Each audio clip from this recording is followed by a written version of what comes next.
अगर दुनिया की सबसे ताकतवर फौज के पास भी मिसाइल कम पड़ जाए तो क्या होगा? क्या ईरान ने वाकई अमेरिका को इस मकाम पर ला खड़ा किया है जहां उसे अपने दिफाई जखायर की फिक्र सताने लगी है? और क्या यही वजह है कि वॉशिंगटन अब मुज़ाकरात को ज्यादा संजीदगी से आगे बढ़ा रहा है? जी हां, अमेरिका और ईरान के दरमियान जारी कशीदगी के बीच एक नई रिपोर्ट ने पूरी दुनिया की तवज्जो अपनी तरफ खींच ली है। अमरीकी मीडिया और दिफाई जराये के हवाले से सामने आने वाली इत्तलात के मुताबिक अमरीका अपने जदीद थार्ड यानी terminal high altitude area defence missile interceptors का तकरीबन 80% इस्तेमाल कर चुका है। यानी जो डिफेंस सिस्टम अमरीका के गोडाउन्स में था उसमें से 80% सिर्फ ईरान के ड्रोन और मिसाइल को रोकने के लिए थर्ड डिफेंस सिस्टम का अमरीका इस्तेमाल कर चुका है। और ये वो दिफाई निजाम है, ये वो डिफेंस सिस्टम है जो बैलिस्टिक मिसाइलों को हवा में ही तबाह करने की सलाहियत रखता है और अमेरिका के अहम तरीन डिफेंस हथियारों में भी इसका शुमार होता है।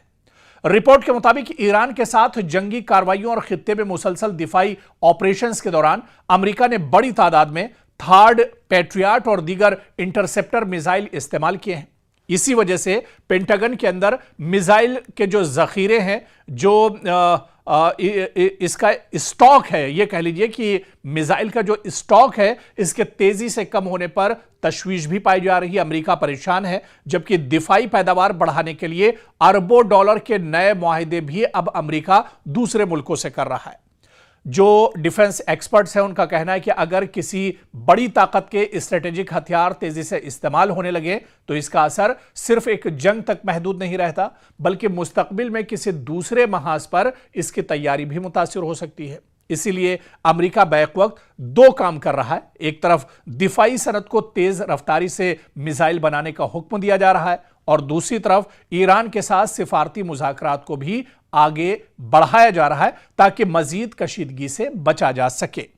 तो जाहिर सी बात है कि अब अगर अमेरिका जंग में और आगे बढ़ता है तो उसकी पोल पूरी तरह से खुल जाएगी।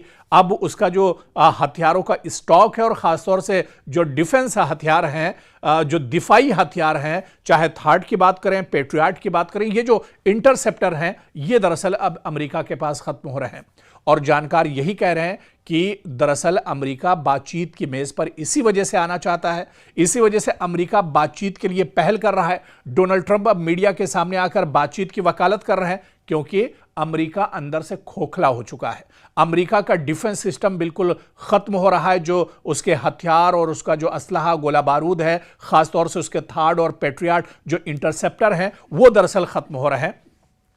हालांकि ये रिपोर्ट, इस तरह की रिपोर्ट इससे पहले भी आती रही, इससे पहले भी इस तरह की खबरें हम आपको बताते रहे, लेकिन अब जो रिपोर्ट दरअसल अमेरिका से ही आई है, पेंटागन से जो रिपोर्ट आई है, ये अमेरिका के लिए बहुत तशवीश की बात है और अमेरिका कहीं ना कहीं अब एक तरह से परेशान है। अमेरिका ये जान रहा है कि अगर आगे लड़ाई जारी रहती है और आगे अगर ये कशीदगी बढ़ती है तो फिर एक तरह से दुनिया के सामने अमेरिका की पोल खुल जाएगी। अमेरिका फिर ईरान के हमलों को रोक नहीं पाएगा, ईरान के ड्रोन और मिसाइल को इंटरसेप्ट नहीं कर पाएगा। इसी वजह से अमेरिका घुटने टेकने पर एक तरह से मजबूर हो रहा है।